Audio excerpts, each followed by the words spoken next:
If you're an INFJ, you know that we have a lot of struggles, and one of the most prevalent ones is perfectionism. INFJs have a tendency to be overly perfectionistic, like we will want our relationships to be perfect, and this will look like when a friend or a partner has done something offensive to us or our relationship, we can be very quick to question the entire relationship and be very quick to give them up because we feel like that act of offense exposed who they really were, and we feel like if they continue in that pattern, then we have no future with them. Perfectionism can also look like when we are planning an event, we feel the need to obsess about all the little details beforehand and make sure that we have thought everything through and make sure that all of the details are aligning with one another, and we can feel very irritated whenever someone isn't on board with what we are trying to do, or if something is not matching up with our plans. Like someone on the event planning committee could be like, I don't like the layout of the party, or the caterer will be like, I won't be able to drop off at the time that you requested. We INFJs can get so bent out of shape when things don't go the way that we planned. We can get so frustrated and inconsolable, but when we look at others, they are able to be so much more flexible and just let the little things go, and we can't help but wonder, like, what's wrong with us? Why are INFJs so perfectionistic, and where does this perfectionism come from? So our perfectionistic tendency comes from our dominant cognitive function, our introverted intuition. So introverted intuition is one of the 8 cognitive functions that was described by the psychologist Carl Jung.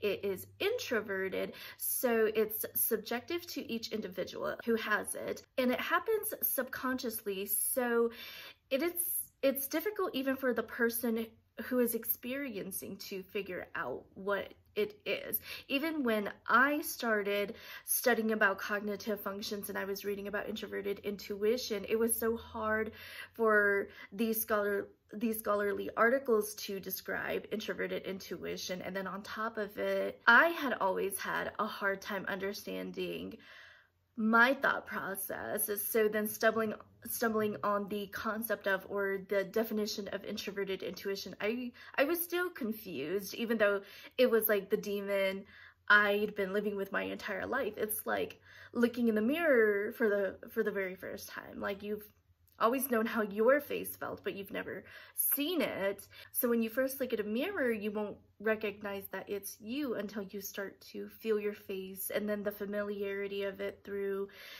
your touch and your newfound ability to visualize yourself touching your own face in the mirror will suddenly corroborate, like, this is you.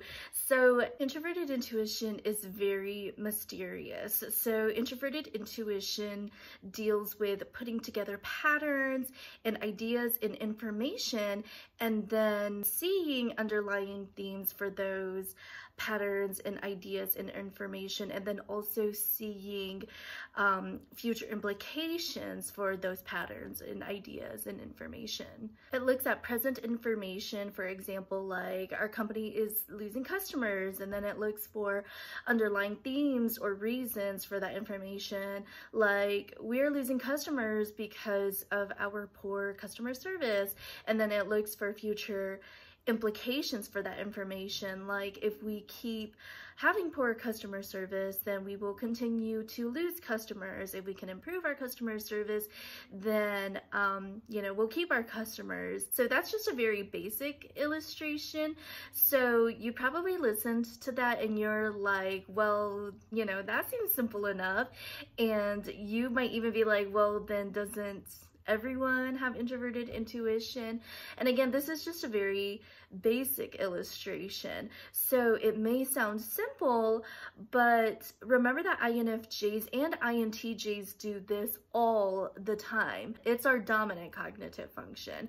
So we are literally doing this with everything that happens in our lives, and sometimes we do it with cases that are not so easily thought through. Like, we will be questioning the underlying meaning and future implications for like why our partner left us, or why our parents are getting a divorce, or why our coworker got promoted over us, why we got fired from a job. So as you can see, questioning the meaning of really impactful events like this, and especially when you don't have all the information and you're kind of just guessing on a lot of the information, it can get really complicated, and it can lead us down a really dark rabbit hole where questions just beget more questions, and where we might eventually start questioning everything and feeling like we know nothing, and we can get to a really unhealthy place. So back to the question of why our introverted intuition causes us to be so perfectionistic. So because INFJs see underlying themes or underlying causes, and we also see like the likely future trajectory based on underlying themes and based on present patterns, we know that in order to make our future go the way that we want it to, in order to achieve our most desired outcome, whether it's just a project that we're working on or life in general, we need to take control of the present, and we need to adjust what is happening in the present in order to formulate what we want to eventually happen. So this is why INFJs are so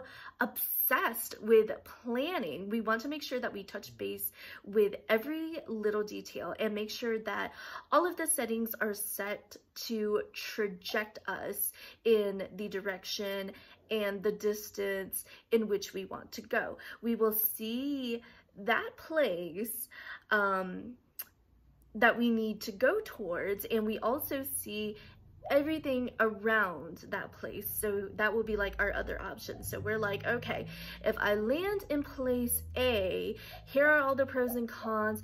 If I land in place B, here are all the pros and cons. And if I land in place C, here are all the pros and cons. So, you know, analyzing all of those places, place A seems to be the place with the most pros and the least cons. So then we're like, all right, everybody, we're shooting for place A. All right, all systems go. We're not trying to shoot for place B or C because there are too many cons, not enough pros. So let's go. So the INFJ has touched base with all the settings to ensure that we get to place A. We have obsessively made sure that this happens so that we can get to place A, but then with our inferior extroverted sensing, we might have forgotten to, you know, turn a couple of stones. Maybe our settings were a little bit off, and then we shoot and we land just a few feet short of place A, and we landed in place B instead. And we just become completely devastated because we knew all that place A had to offer, and we knew what a crap hole place B was, but then we landed in place B, and we are just completely devastated. You know that saying, shoot for the moon, and even if you miss, you'll land among the stars? So that saying does not fly with INFJs. We know that the moon is the goal. We know that the stars might have its own beauty and whatever, but the stars are not for us. The moon was for us, and we were trying to shoot for the moon, and even though we landed among the stars, we still see that as a failure. We can look back on all of our hard work when trying to ensure that the outcome was what we wanted it to be, and somehow we still failed. So we just feel really defeated. We can just feel like a complete failure. And again, this is the reason why INFJs are so obsessed with planning and are so perfectionistic. We want to be able to do everything that we can in order to ensure the best possible outcome. So what will this perfectionistic tendency do to INFJs? So it can be incredibly crippling. I already mentioned that when INFJs fail to achieve their projected goal, they will question everything. They will question all their efforts. They will feel like they know nothing, and they will think that they are therefore worthless. We will think that because we tried so hard at this thing and still failed, what else will we fail at? Maybe our efforts will never be good enough. A lot of times we can clearly see the future and we know what is the best possible outcome, and we just want that. But then when we fail to get that, or we can't get that, we just get so down and so depressed, and we just question everything. So this is probably the reason why INFJs are the personality type that is most prone to anxiety and depression, and why INFJs are the most likely of all the types to be seen in counseling. Not only do we get down and depressed when our NI vision fails, we can also get very angry. INFJs are prone to what some have coined Infj Rage, because we know that we already calculated in such detail what we needed to do in order to achieve our goal, but yet our goal still failed.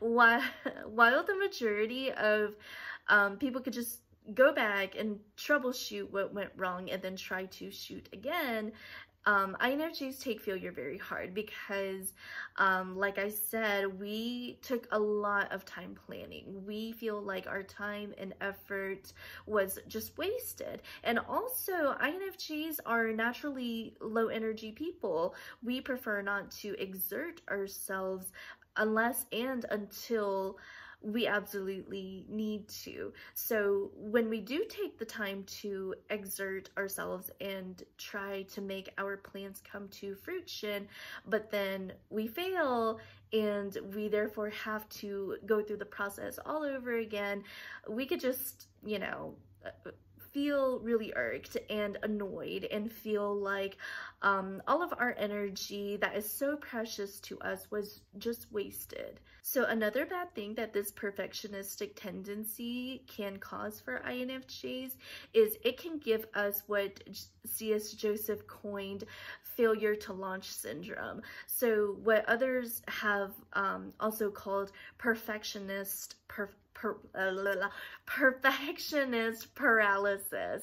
When we are faced with a decision, we can get so afraid that there are details that we are missing, like there is something that we're forgetting, or we're already having the fear that we will not be able to accomplish what we need to accomplish, that we just get paralyzed in the planning phase or the idealization phase, and we never move past this idealization phase. And this is what people refer to as the NI-TI loop. We are just using our NI and TI and just theorizing in our minds how things should go and how it could go, but then it ends there and we don't ever extrovert it. We never get to the extroverted sensing stage where we actually make things happen physically, because things are more perfect just theoretically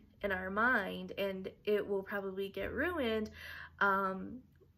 by physical factors that we have not accounted for once we try to extrovert our idea. So this can cause a lot of INFJs to not pursue their dreams or a career that they're really passionate about. They will either pursue a career that offers more stability, or worse, they may never decide on a career and may make nothing of themselves their whole lives.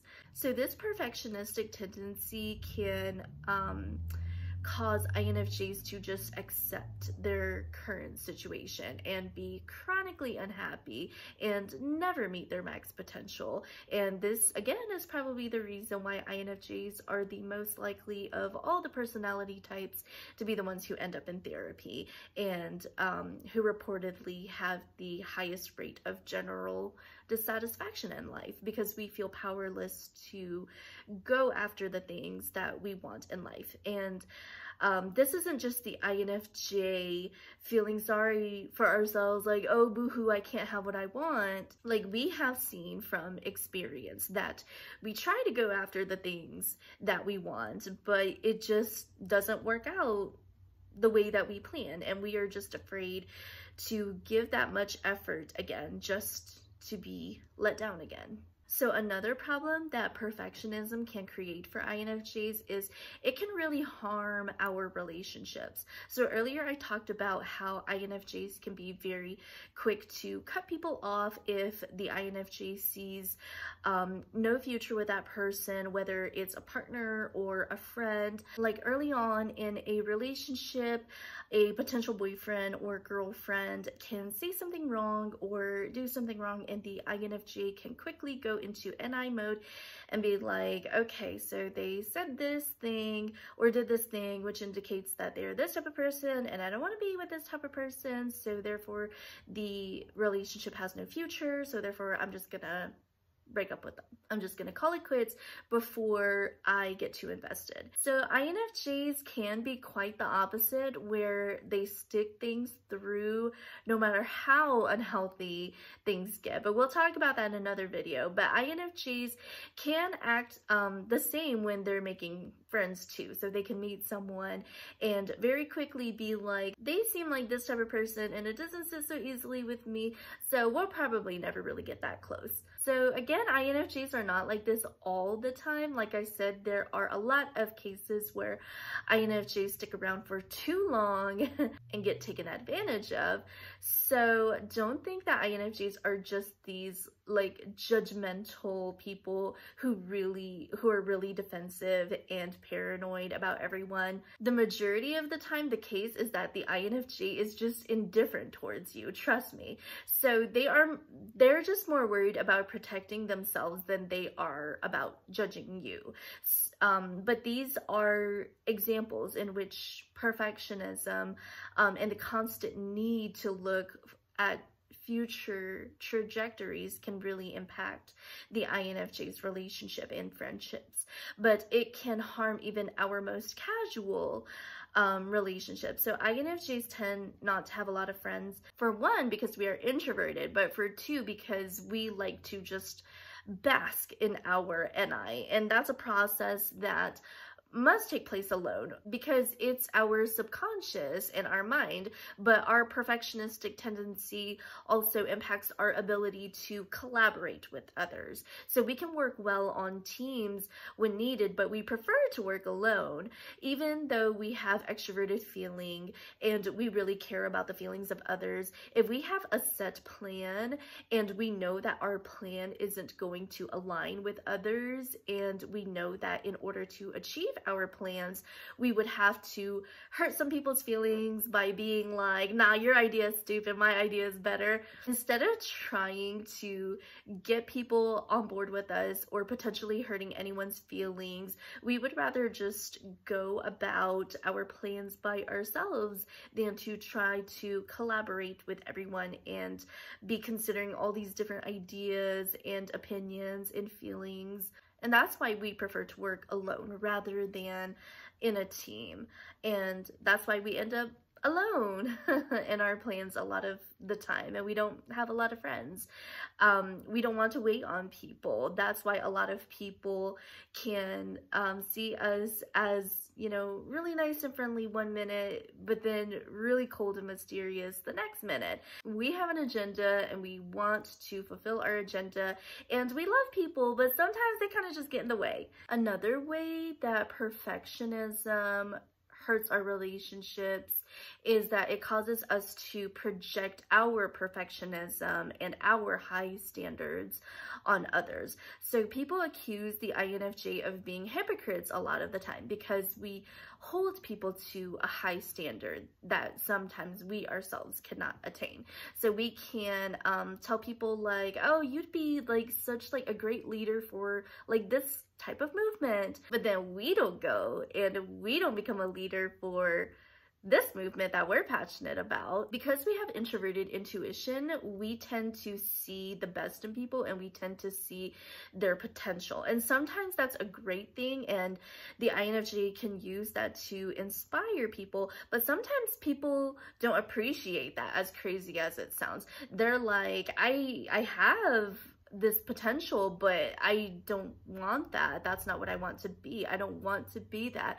So don't try to impose that on me. And the INFJ, being our perfectionistic self, always looking to optimize like an outcome, will just be super confused, and then they don't want to be around us, and they don't want to be our friend, and then we're just left with our perfectionistic idealization for ourselves and for those around us, but no one to fulfill those idealizations. So something else that perfectionism will do to us INFJs is it makes us really anxious, and it makes us forget to live in the moment. So it makes us always feel like something's missing, or that there's something that like we need to be doing. It makes us forget to be like, okay, so, you know, we've done a good job so far, and that's why we are where we are. It makes us overlook the things that we have accomplished, and makes us tend to only see where we have made mistakes in the past, or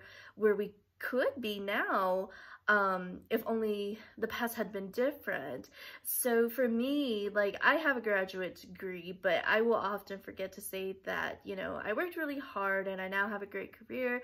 I should be happy and proud of myself. I will often instead be like, you know, I wonder what life would be like if I had pursued writing. We can be quite pessimistic. We can tend to see the glass as half empty rather than half full. So this is also why we are really, really bad at taking compliments, because we feel like we didn't earn it, and we feel like we could have, should have been better.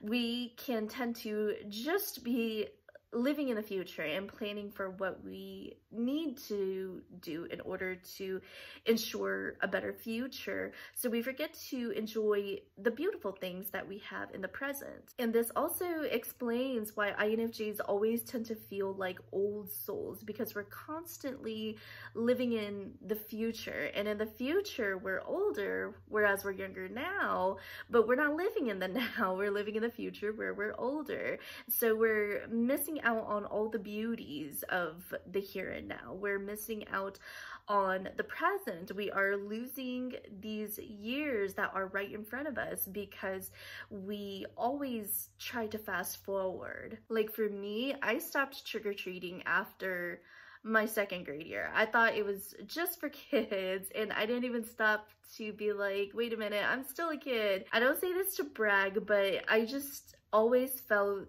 like really mature for my age. And I remember always getting told that I'm like wise beyond my years, and I know a lot of INFJs who have heard that too. When I was in college, I never had those like young, wild, and free days like most college kids. I can count on one hand the number of college parties that I went to. I never stepped foot into like a club or a bar, or even had my first drink until after college. It's not that I thought I was like, oh, like I'm too good, but I just always felt like I had bigger fish to fry.